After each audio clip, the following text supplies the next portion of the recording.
ओम शांति। आइए सुनते हैं आज 4 सितंबर 2025 की साकार मुरली से प्रश्न उत्तर। प्रश्न 1। अपने रजिस्टर को साफ रखने के लिए बाप ने कौन सा रास्ता बताया है? उत्तर। बाप कहते हैं प्यार का रास्ता अपनाओ, हर एक के साथ नम्रता और प्यार से चलो, किसी को भी दुख मत दो, अपनी चाल चलन की जांच करो कि मेरे अंदर कोई आसुरी गुण, मूड या क्रोध तो नहीं है। कर्मेंद्रियों से कोई भी उल्टा कर्म मत करो। यही पवित्रता और प्यार से भरा जीवन ही रजिस्टर को साफ रखता है। प्रश्न 2।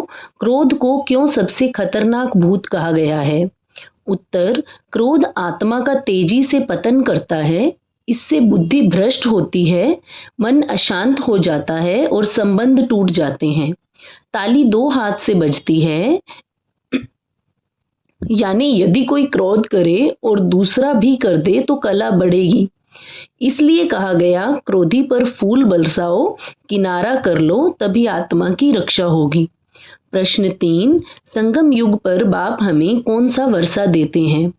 उत्तर। बाप हमें प्यार का सागर बनाकर दैवी गुणों से भरा जीवन देते हैं। यह प्यार ही स्वर्ग की नींव है। संगम पर हम प्यार और पवित्रता का वर्षा लेकर 21 जन्मों के लिए सुख और शांति के अधिकारी बनते हैं। प्रश्न 4। देवताओं की चाल चलन की मुख्य विशेषता क्या थी? उत्तर। देवता सर्व गुण संपन्न, 16 कला संपूर्ण थे।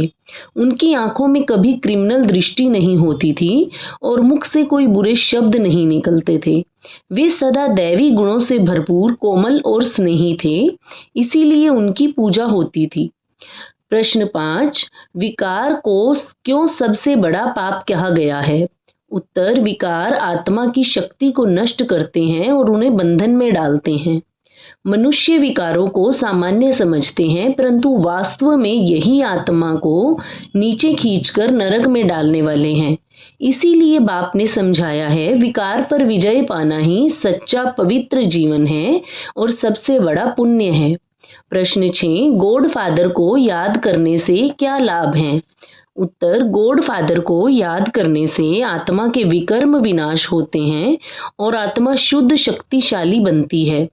यह याद ही आत्मा को पुनः देवत्व की ओर ले जाती है और हमें स्वर्ग का अधिकारी बनाती है। प्रश्न 7। संगम युग की विशेषता क्या है? उत्तर। यह पुरुषोत्तम संगम युग है, जब बाप स्वयं आकर हमें पढ़ाते हैं और देवता बनने की शक्ति देते हैं। यही एक युग है जब आत्मा विकारों से मुक्त होकर भविष्य के 21 जन्मों का सुख अर्जित करती है। प्रश्न 8। ज्ञान सुनाने और समझाने वाले में कौन सी मुख्य बात होनी चाहिए? उत्तर। उनमें क्रोध, कठोरता या अहंकार बिल्कुल नहीं होना चाहिए। उनकी वाणी में योगबल और सच्चा प्यार होना चाहिए, ताकि सुनने वालों के दिल पर असर पड़े। जो ज्ञान देने वाले क्रोधी हैं, वह दूसरे को सही रीति से नहीं समझा ही नहीं सकता। प्रश्न 9। ईश्वरीय शिक्षा का असली उद्देश्य क्या है? उत्तर। हमें देवता बनाना। निर्विकारी, पवित्र, दैवी गुण संपन्न और सर्व गुण संपन्न बनाकर बाप हमें भविष्य के स्वर्ग का मालिक बनाते हैं। यही ईश्वरीय पढ़ाई का मूल उद्देश्य है। प्रश्न 10। ड्रामा को अद्भुत क्यों कहा गया है? उत्तर। ड्रामा अनादि है, सेकंड टू सेकंड चलता है और कभी रुकता नहीं। हर आत्मा का पार्ट पहले से लिखा हुआ है, न कम हो सकता है न ज्यादा। यह खेल इतना परिपूर्ण है कि इसमें कोई भी गलती या बदलाव नहीं हो सकता। प्रश्न 11। मरने समय लोग क्यों कहते हैं गॉड फादर को याद करो? उत्तर। क्योंकि आत्मा जानती है कि परमात्मा ही सद्गति दाता है।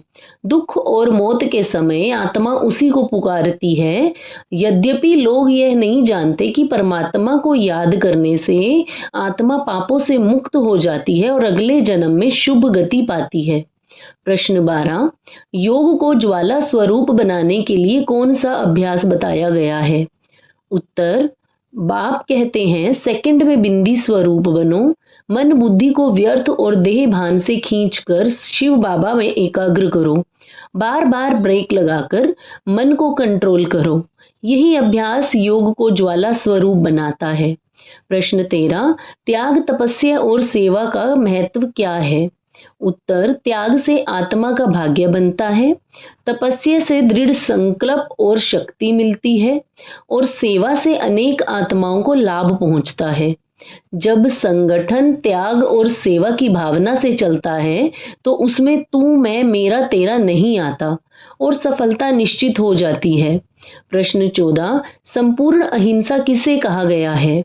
उत्तर, संकल्प द्वारा भी किसी को दुख न देना ही संपूर्ण अहिंसा है।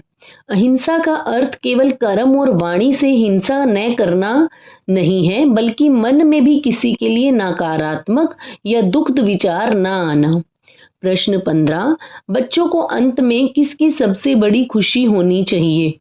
उत्तर, यह खुशी कि अब हमारे सुख के दिन निकट हैं, स्वर्ग की स्थापना हो रही है और हम पवित्र बनकर देवता स्वरूप बनने जा रहे हैं। यह संगम युग की सबसे बड़ी सौगात और अतीन्द्रिय सुख है। हर रोज की मुरली से प्रश्न उत्तर सुनने के लिए चैनल को सब्सक्राइब करें और बेल आइकन ज़रूर दबाएं।